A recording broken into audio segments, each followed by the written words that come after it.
Okay, good evening, everyone. Thank you so much for joining us this evening for this special program. Tonight is the first part, as many of you know, of a four-part series that will take place over the next 4 Sunday nights, this one included, which is really the 4 Sunday nights of Elul leading up to Rosh Hashanah. And this series is meant to capture a bit about the core themes, the core three themes of this time period of the year, the core three themes which are captured in the important Tefillah of Unatana Tokef, which we'll say in a couple of weeks in Ritz Hashem, the three core components and ingredients to a successful year of change, to a successful endeavor over the next couple of weeks. And that is, of course, tshuva, tefillah, utzdaka. Tshuva, which is repentance, tefillah, which is prayer, and tzedakah, which is charity or kindness of some sort. According to our Masorah, according to our tradition, it is these three core components, tshuva, tefillah, utzdaka, which have the capacity to change our fate. They have the capacity to change our gzar din, our outcome of judgment in the heavens. They have the capacity to change our lives. As I mentioned, these are the three core ingredients that are necessary for true, meaningful, and everlasting change that we can bring about, and self-improvement that we can bring about over the next couple of weeks, leading us into the Aseret Yemei Tshuva. Tonight we begin with actually the last of the components, which is tzedakah. We begin with bein adam lechavero. We begin with the relationship between human beings and other human beings, focusing on the way that we can help each other and we can get along. I'd like to frame tonight's session through the lens of something that we read in last week's Parsha. The end of Parsha Shoftim, we read about the ceremony of the Egla Arufa. The ceremony of the Egla Arufa, as many of you know, happens when, unfortunately, there's a deceased body that is found outside the city limits of a particular city, and the Zakanim, the elders of that city that are closest to the body, have to go out and engage in a quasi-sacrificial service of this calf in a Nachal Esan, in a live river, which is a kind of a strange ceremony and much to be discussed about it itself. But what interests me is not so much the ceremony, although there are many interesting symbolic elements to it, but really the declaration of the Zakanim as part of this ceremony. The Zakanim, the elders, declare two things. They say, on the one hand, Yadenu lo shafchu et adam hazeh, our hands did not spill this blood. And at the same time, they say, Kaper lamcha Yisrael, God, please atone for the Jewish people. Please atone for the death of this individual at our hands. So it's a kind of a strange dichotomy that they're mentioning as part of their speech. On the one hand, they're saying, Yadeinu lo shafchu es adam hazeh. They're abdicating responsibility. Our hands never spilled this blood. We weren't responsible for this. And yet, on the other hand, they're saying, Kaper lamcha, someone did something wrong. God, we seek atonement for that which happened to this individual who was killed right over here. So which one is it? Is it guilt or is it innocence? I think somehow what the Zakanim are saying in this ceremony is a Yadenu lo shafchu es adam hazeh. We didn't actually physically kill this individual, chas v'shalom. However, kaper le'amcha, somehow we bear some responsibility for what happened here, and therefore are in need of some form of atonement. The Gemara in Sota famously fills in a little bit about the details of what might have happened here, why they are seeking atonement for the death of someone they never knew, someone who never lived in their city, someone who they don't even recognize, someone who's outside kind of the precincts of their city. The Gemara says, could we really imagine, when they say, Yadenu lo shafchu es adam hazeh, we didn't spill this blood, could we really imagine that these great sages, these elders of the city, these noble people were really people who could murder someone, who could spill someone's blood? Of course not. Ella, what must the pasuk be telling us? Ma yadenu lo shafchu. What does it mean that our hands didn't spill the blood? It means lo ba liyadenu upatranuhu below mezonos velo ra'inuhu v'hinachnuhu below levaya. Yes, lo shafchu et adam hazeh, we didn't physically spill his blood, but we do bear some responsibility because we let him leave the precincts of our city without food. We let him leave the precincts of our city without levaya, without an escort leading him off on his way. Mikan amar Rabbi Yoshua ben Levi ein egla arufa ba ela bishvil tsare ayin. Rabbi Yoshua ben Levi concludes from this statement of the Gemara, from the pasuk, that the error or the sin of what happened here in this situation comes from tsare ayin, from tsarus ayin, from constricting ourselves, not expanding ourselves to care for other individuals. The Torah Tamima, commenting on this pasuk, on this Gemara, has a beautiful elaboration on what exactly the Gemara was saying here about the responsibility of the members of the city or the responsibility of the Zakenim. The Torah Tamima says, Rotze Lomar, She'ein ma'achilin ve'ein melavin es ha'oreach betzeso laderech, u'mitoch kach ein bo koach lamod bifnei rotzchav.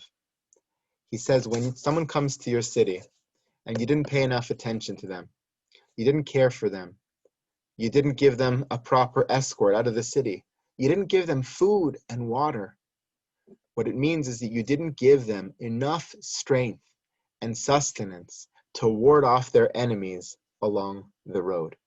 What the Torah Tamima here is saying is tremendous. He's saying when you have a community that stands behind you, when you have friends that pay attention to you, when you have people that notice you, when you're taken care of, then you suddenly gain koach, you gain strength and sustenance to be able to withstand and counteract and confront the vicissitudes of life.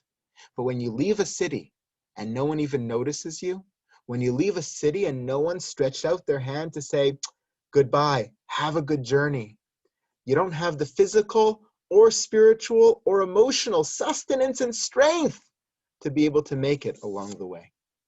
This Gemara, this pasuk, this story of our parsha highlights to us the importance of taking care of each other as a community, of looking out for one another. And we are so fortunate here in the Kent Mill community, in the greater Washington community, to have such a strong network in the community that supports each and every one of us, from our religious needs to our physical needs to our emotional needs and everything in between.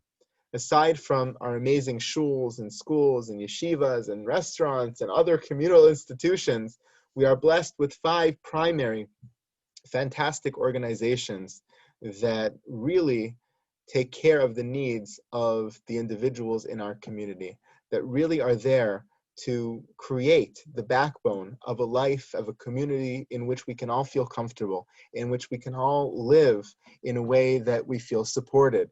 And we have 5 incredible institutions that enable us to feel cared for, enable us to feel loved, enable us to be looked out for in every single way, giving us the koach, us the strength to be able to face whatever it is that we have to face in life. Those 5 organizations, as I say, there's many, many more, and I could go on. There could be 10 or 20 organizations, but the 5 that we're focusing on this evening is the Eruv, the Mikvah, the Chevra Kadisha, Yad Yehuda, and Bikur Cholim. 5 tremendous organizations in our community. I'm so proud of the board of directors of KMS just a couple of years ago for choosing to kind of adopt these organizations as part of the network of organizations in our community, but to kind of adopt these organizations and support them in their efforts in a more official capacity as a shul. And tonight is one of the pieces, one of the components of that kind of support, trying to bring what they do and what they are about into the limelight, to bring it into the public forum, to be able to discuss it amongst the members of our shul. Tonight is one opportunity to do that. We'll hope you'll take advantage of many more. We have a special treat for you tonight, and that is a virtual tour of these 5 organizations. Unfortunately, we can't actually visit them, although that was our plan. We can't actually hear from them in person, although that was also our plan for this past spring. But seeing that the COVID is going on for a little bit of time, we decided to do it virtually instead, and I think you'll really enjoy what we have to show you tonight. I want to thank Aryeh Shadovsky for planning and organizing this whole series of lectures, and he'll be introducing some of the ones to come. In this particular realm, I'd like to thank Fran Kritz, our VP Chesed, who has a hand in every single one of these organizations and enabling KMS to work with those organizations. And last but certainly not least, I would like to thank David Lowenstein and Shana Lowenstein for putting together our amazing production tonight, video production tonight, and actually going to interview people from the 5 organizations and putting it together in a way that'll not only be educational for us, but entertaining for us, and hopefully we can walk away learning a lot about all the people around us who volunteer and do things so that we can feel supported as a community, so that we can have the infrastructure here to live as from Jews in this wonderful place. So without further ado, I am going to bring up the video and let you watch. Enjoy.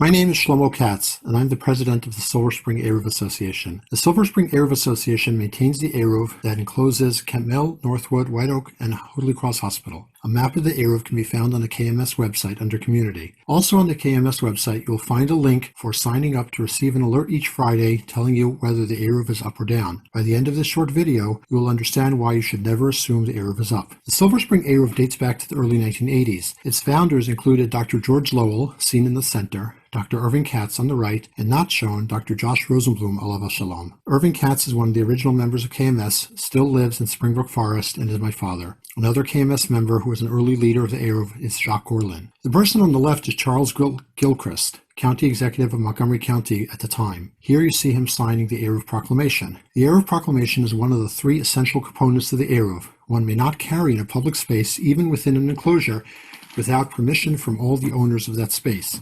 The county executive, through this proclamation, gives us that permission. Periodically, the proclamation is updated, and here you see the current version signed by Ike Leggett a few years ago. The second component of the Eruv is the Eruv. You may be surprised to learn that the word Eruv does not refer to the enclosure, but rather to a box of matzah. To be able to carry, we all need to be common owners of some Shabbos food, and that's the box of matzah. Finally, there's the Eruv enclosure itself. The enclosure consists in part of actual walls, such as the sound wall along the Beltway, and backyard fences along Randolph Road, to name a few.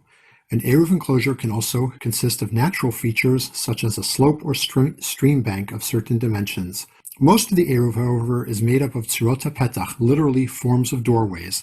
The simplest tzurot petach consists of two telephone poles and the electrical wire that runs directly over the two poles. Not all telephone poles are constructed with the wire running directly over the top. In such cases, we create our own tzurot petach by attaching a lechi underneath the telephone or cable television wire lower down on the pole. The lechi may be plastic, or wood, or even a thin string. Sometimes we need to be very creative, such as attaching a tzurot petach to a tree. Many things can invalidate the Eruv, so it needs to be checked before every Shabbat. In the worst-case scenario, a tree can fall on the Eruv string and damage it. Highway or utility construction or repairs can damage the Eruv. Here you see a construction company retained by the State Highway Administration repairing damage that they did to the Eruv. Sometimes telephone poles get replaced, or the lechi can become dislodged, or a car can crash through the enclosure, or a tree can grow in the way, or the ground under a fence can erode. The Eruv is checked every week by two paid inspectors. That inspection is one of the two major expenses for which we request your donations. This is our primary inspector, who has been with us more than 20 years. On the right here, you see our second inspector. He's talking to Art Boyers, who lives in Kent Mill and was the head of the Eruv before me. Art is still actively involved in the administration of the Eruv. Here you see Art helping to repair what we think is the world's longest and tallest tzurot petach, spanning Northwest Branch along the Beltway. It is approximately 500 feet long and 500 feet off the ground. One of my favorite fun facts about the Eruv is that we've experimented with many different materials for this tzurot petach, including fishing line and dental floss. Yes, dental floss. The other major expense is maintaining and upgrading the Eruv, including hiring contractors, such as you see in the background in this picture.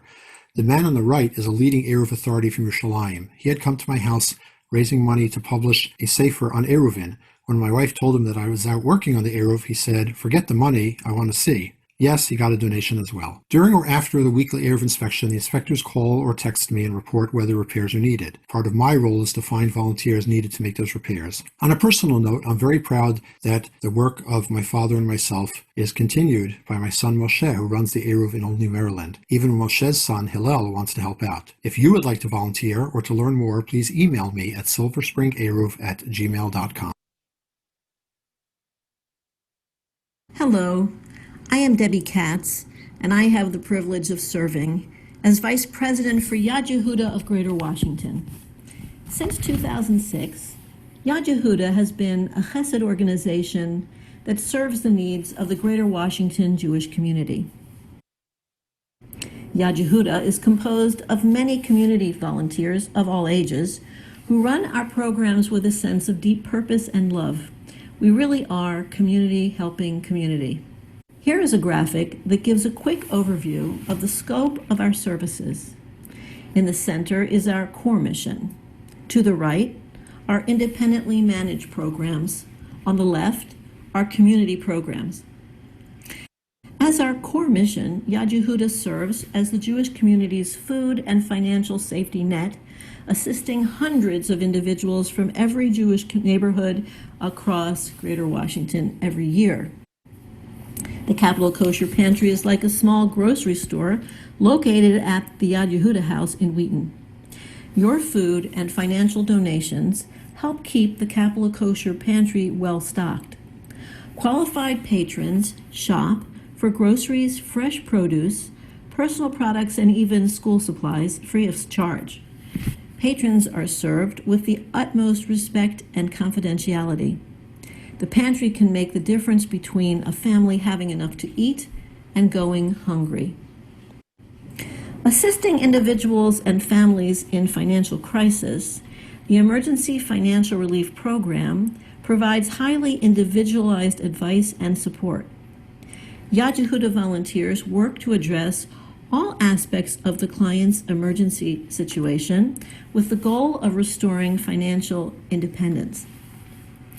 Tomchei Shabbos helps local families and individuals purchase much-needed food for Shabbat and Yom Tov. Through an arrangement with Shalom Kosher, the Tomchei Shabbos program provides individuals and families with Shalom gift cards, which are also used by many other shoppers, so recipients can shop with dignity. Your Yad Yehuda donations go directly to fund Tomchei Shabbos, the Capital Kosher Pantry, and emergency financial relief. Rabbis across the community collaborate with and refer clients to Yad Yehuda. Yad Yehuda also works in concert with all other community Chesed organizations in the region.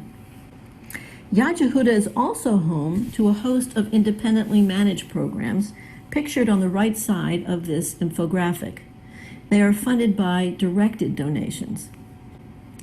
Chesed Shel Emes provides burial aid assistance. Hachnasas Kala provides financial support for weddings. Job certification gives professional certification assistance in several professional areas. Nismach is a widow's support group. Misaskin offers an array of supplies and services for Avelim, Jewish mourners.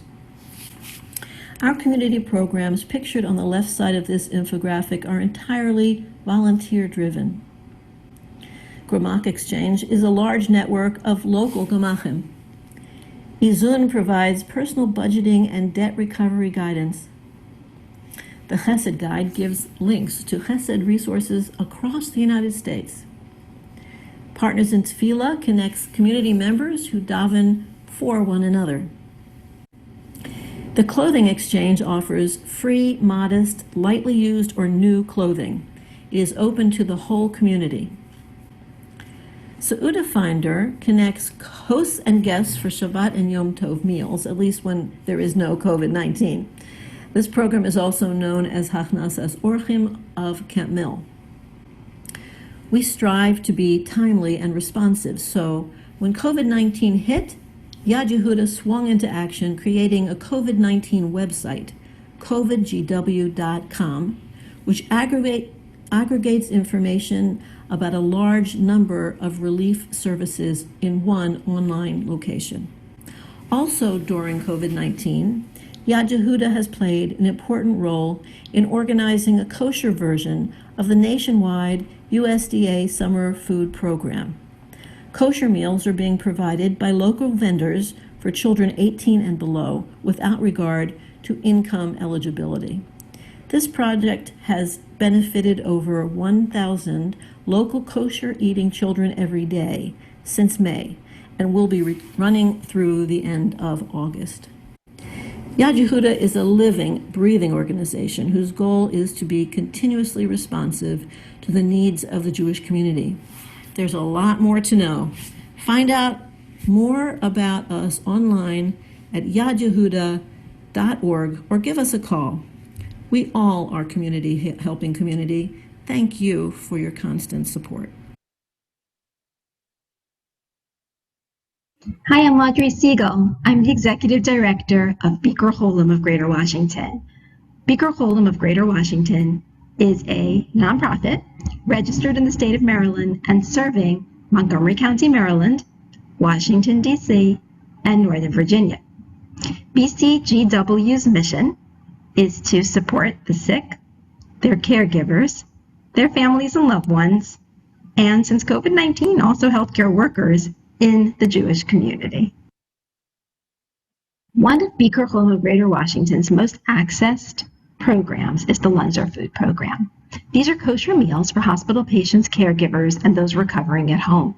Since January of 2020, we have delivered over 1,500 meals.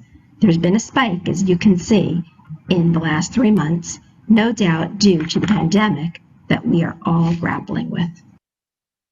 The Equip Room program is another popular program. Beaker Holem of Greater Washington has a location in Silver Spring, Maryland, and hopefully soon a new location coming to Rockville, Maryland, where people can pick up wheelchairs, walkers, bedside commodes, and more, and borrow for as long as they need them. Now that the pandemic has increased the need for other types of equipment, Beaker Holem of Greater Washington is building up its stock of pulse oxes that measure oxygen in the blood and other types of equipment that will be particularly helpful for people now and in the future as we continue to navigate the COVID-19 world.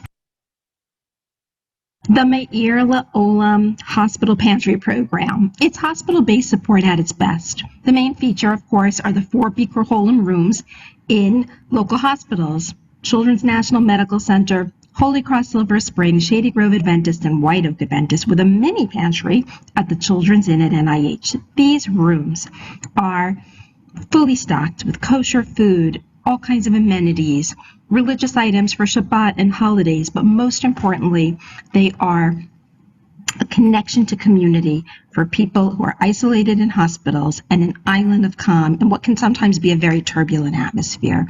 Let's hear for a moment from Jane, a mom of a patient who has been in hospitals where the Beaker Holem rooms exist. Bring the community to us, and it's like a bright moment in our day to have whether it's people coming in, and I specifically would love to go visit the pantry, and you go walk in and there's Jewish culture, there's books, there's wonderful food. It's so welcoming. Meet Rabbi Eliger. He is the staff chaplain at Beaker Holem of Greater Washington, and he's the one, by the way, with the black jacket on. He is also the coordinator of our very important Friendly Visitor Program. We send visitors to people at home, in hospitals, and care facilities. Right now, as it is not possible for people to visit in person, we have a very robust virtual visitation program going on where people are calling, Zooming, checking in on people, having wonderful connections, and in some cases also learning more about other types of needs that either Beaker Holem of Greater Washington assists with, or we can refer to other resources in our community. Hi, here I am at the Bernard Krieger Beaker Holem House. Welcome. There are some volunteers here from the area, from local schools. This house, as many of you know, is a home away from home for patients and families seeking treatment at the National Institutes of Health, Suburban Hospital, and other area hospitals. We renovated the kitchen a couple of years ago, and it's a wonderful place for families to keep kosher comfortably. There's 5 bedrooms, and multiple families can stay here at once.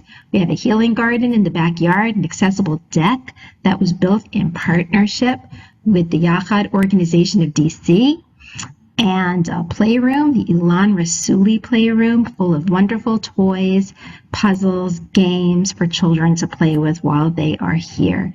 It's truly a wonderful place and a great legacy for Bernard Krieger. Don't forget about our transportation program.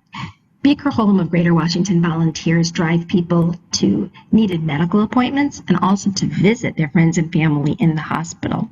Sometimes they also deliver packages, groceries, or other needed items, medications as well. Very important program, and we would be nowhere without our Beaker Holm of Greater Washington transportation volunteers. It's really so much more than a ride.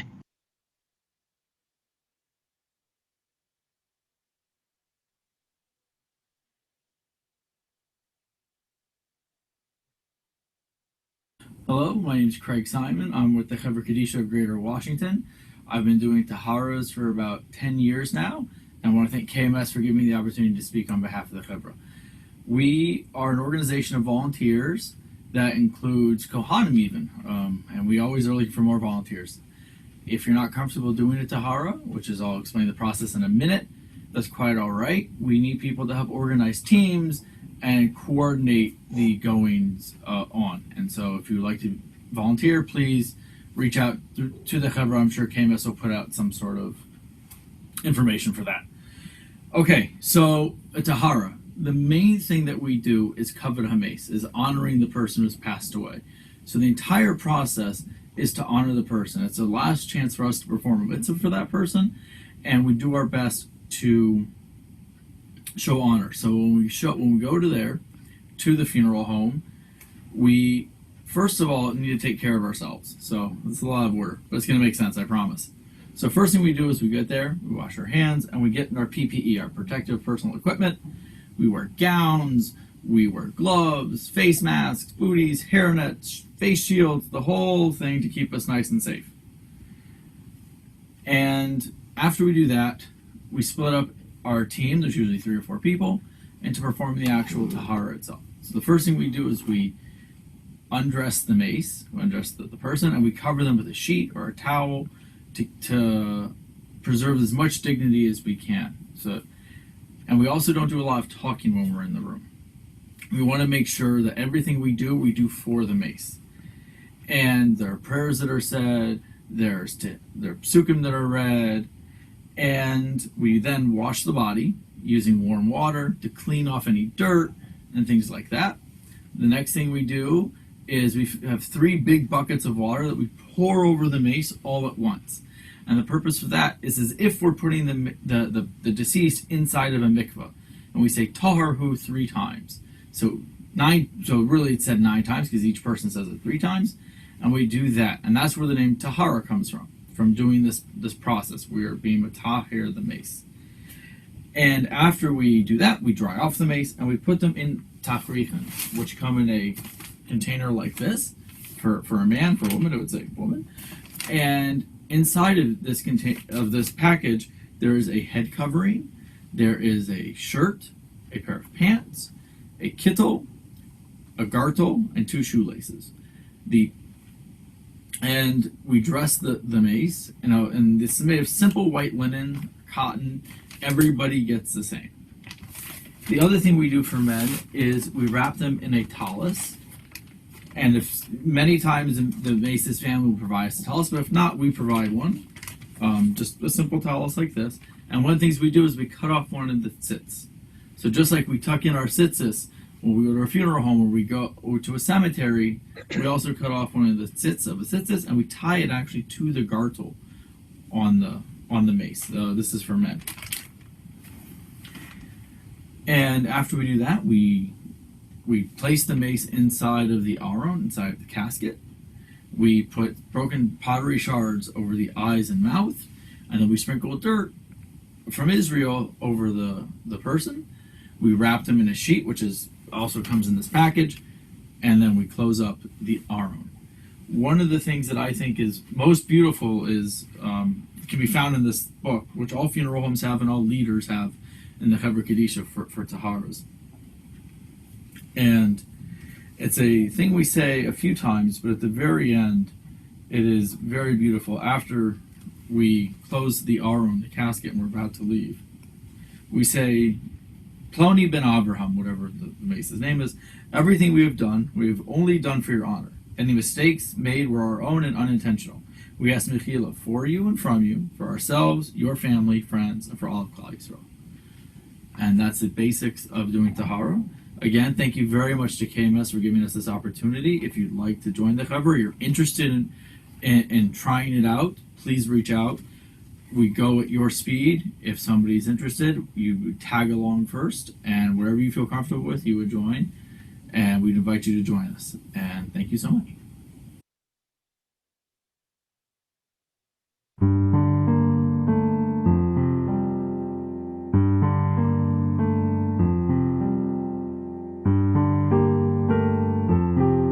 My name is Sayi Chin, and I'm the mikvah manager of the Wallerstein Mikvah in Kent Mill. My job is to make sure that everything runs smoothly, that women have a relaxing experience and feel taken care of, and that our attendants provide a warm and welcoming environment for the women using our mikvah. Of course, this is extremely challenging during coronavirus, yet we are working very hard to continue providing this vital service for our community. We are working diligently, hand in hand with Rabbanim and a local medical consultant to establish procedures to keep the staff and community women safe. It's interesting to note that while all shuls, yeshivas, and facilities were closed until mid-June, mikvahos, including ours, remained open. We appreciate the community's continued trust in us, and if you have any questions or concerns, or there's something we can help you with, please do reach out to us. We would love to hear from you. Thank you.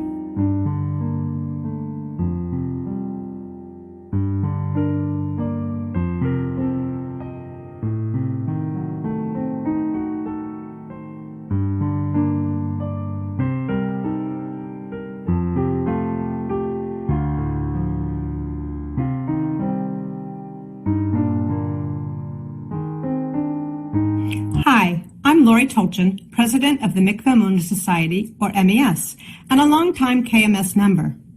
Our volunteer organization promotes Taharat HaMishpacha and mikveh in the community. We offer educational programs and maintain the Wallerstein Mikveh here in Kent Mill. The community rallied together to build our state-of-the-art building almost 10 years ago. We have 2 borot, or pools, 10 changing rooms, advanced filtration systems, and a beautiful waiting room. But it's important for the community to continue supporting the mikveh, as user fees alone don't cover the cost of keeping the mikveh safe, pristine, and maintained to the highest standard. The Chachamim say that before a Jewish community builds a synagogue or buys a Torah, it should build a mikveh. Mikveh is just that important.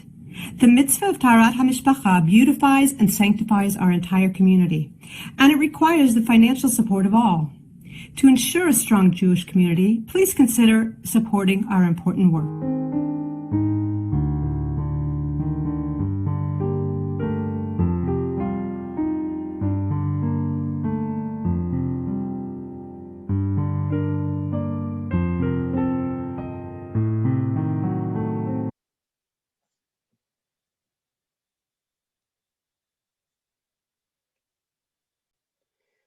Okay, thank you so much for joining us. As the video said, I think we can all feel extremely proud of our community, not just tonight and seeing these videos and these interviews, but just in general, in terms of what we see every single day in our peers and in our own lives. And we can rest at night knowing that we would never fall into the category of the Egla Rufa story. Every person in our community is seen, is noticed, is cared for, and therefore gains the strength to be able to face those vicissitudes of life. I would like to thank all the incredible staff and volunteers that run these 5 organizations with tremendous success.